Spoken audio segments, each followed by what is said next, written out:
Hello, friends. This is Dave Hurwitz, executive editor at ClassicsToday.com, here with Earl Wild Goes to the Movies. This is part of our film score series and one of the most entertaining. I love this disc. I really do. It's fantastic. And it seems to still be available directly from Ivory Classics, which is the Earl Wild label. See that? Ivory Classics. That's where you get it, if you can. It comes from Michael Rollin Davis, who manages Earl Wild's inheritance, his estate, his legacy, very, very well. And I love supporting this label, and I love supporting Earl Wild's stuff because he was such a fantastic pianist. And this is one of those sui generis discs that nobody would ever make but Earl Wild, and there's nothing quite like it. It consists of a collection of stuff he did for film, or stuff that was in film, and they put together really quite an extensive CD worth of stuff here. It's 28, blah, blah, blah. It's like a lot of time. There's lots of stuff on here. Let me tell you what's on it, and you're going to just have a blast. I just know it. First, you get Richard Rodgers' Slaughter on 10th Avenue, the ballet. Now, for this particular version of Slaughter on 10th Avenue, Earl Wild made his own version as a quasi-piano concerto thing in 1965. And of course, he plays the absolute living daylights out of it because nobody could play this stuff like Earl Wild could. That's the first thing. The second thing is a 1939 thing called Symphonie Moderne. Now, that's by Max Steiner of King Kong fame. And he wrote it for some tacky movie that nobody cares about anymore. And it's for piano and orchestra. And oh my goodness, there was so much good stuff before Adensel wrote the Warsaw Concerto. Believe you me, stuff for piano and orchestra for these, excessively emotional and tacky Hollywood glamour things. And that's what this is. It's an excessively emotional, tacky Hollywood glamour thing. And I love every minute of it. It's like 8 minutes long. Anyway, I have a bit of it to play you. Just listen to the opening. Listen to the opening and tell me you don't want to hear the rest of it. No, don't tell me. I don't want to know you if that's what you think. But, oh, it's marvelous. Here, take a listen.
Yes, the Symphonie Moderne by Max Steiner, sort of the founder of the whole Hollywood sound. Really, just an amazing guy and a marvelous, 8 minutes of noise and fireworks and fun.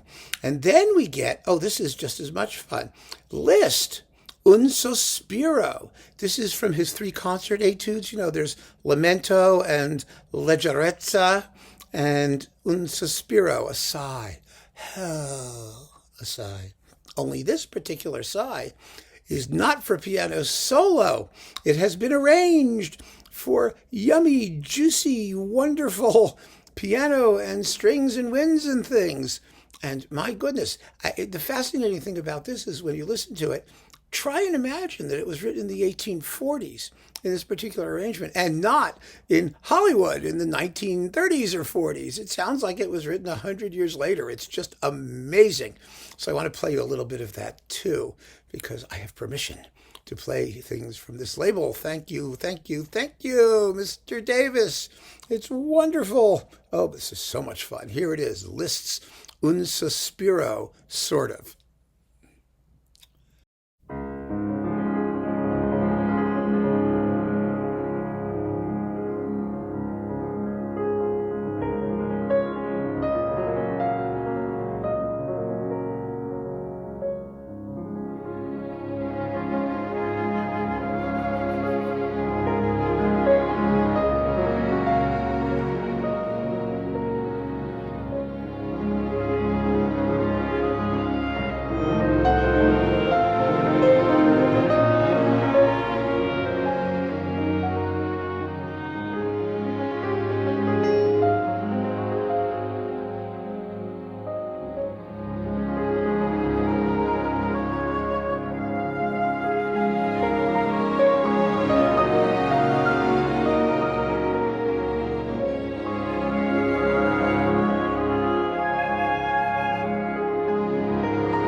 Isn't that just unbelievably delicious? It's fantastic. Then we get Miklós Rózsa, the Spellbound Concerto, which has been recorded before. I mean, it's fairly well known. This is the version with, Charles Gerhardt conducting, and it's also just enormous fun. And we have Chopin's Grand Polonaise Brillante, Opus 22, with, for piano and orchestra. And that's grand, and it's a polonaise, and it's brilliant, and it showed up in some film somewhere, possibly, or possibly not, I don't know. And it doesn't make any difference. It sounds fabulous. And then finally, oh yes, we get Mozart's Elvira Madigan Piano Concerto. Now we have to talk about that a little bit, because there are a few things about good old Elvira that need discussing. Now, Mozart's Piano Concerto number 21 is known as the Elvira Madigan because the slow movement appeared in a completely forgettable Swedish film of the same name. In case you're wondering, the plot of the film was as follows. Elvira Madigan was a Danish circus performer. She did slack tightrope dancing. It wasn't a tightrope, it was a slack rope. She did slack rope dancing, one of those, swingy rope things. Her real name was something like Hedvig, or something very Scandinavian, like doormat or something like that. And if you know what her real name was, don't bother to tell me, because I will immediately ban you forever from my channel. We don't care what her real name was. Anyway, so doormat or Hedvig or whatever her name was, Lufa, I don't know. She had a stage name, Elvira Madigan, and she falls in love with a nobleman. This is a true story, by the way. This really happened. And they run away together, and as typical nonsense ensues. She can't work because he wants her, and what she does is kind of morally, questionable. But he has no money and can't earn any money, and so their relationship falls apart, and he shoots her, and then he kills himself. That's the plot, believe it or not. And presumably they spend a lot of time listening to the slow movement of Mozart's Piano Concerto number 21. Well, actually, they listened to the Four Seasons also. I'm not sure that whether they actually listened to it in the movie or whether it's what they call in the biz non-diegetic music. Believe it or not, the musicology profession has come up with scientific names for two basic types of film music. There is diegetic music, which is music that occurs within the context of the story. That is, one of the characters gets up and turns on the radio and they're listening to whatever is on the radio. That's diegetic music. And that's when the characters are involved in, or they sing, or they're in a dance, or they do, all that's diegetic. Non-diegetic music is film score, mostly. Mostly what a film score is. It's the music that accompanies things, but it's outside the action. We hear it, but the people who are acting do not. How the Mozart was worked into this movie, I don't know, because I have no desire to see it. And I'm sure some of you have. And that you have permission to answer if you want to get into it, or, for some reason, if anyone cares. But here's the thing. People have been poo-pooing the fact that this concerto has been known as Elvira Madigan, even though nobody remembers what the movie was, or nobody's seen the movie. It's just handy. It's handy to identify. Mozart wrote 27 piano concertos. It's handy to identify this one. I mean, on the list of how you identify pieces of classical music all in the same form, the easiest way to do it is to give it a nickname, like the Jupiter Symphony by Mozart or something like that. The next easiest way is to use a number, Piano Concerto number 21, which sometimes we do use. The worst way is to use the Kerschel number, the catalog number from Mozart's catalog, which is Kerschel. What is this? It's Kerschel 467. Yes, Kerschel 467. That's what it is.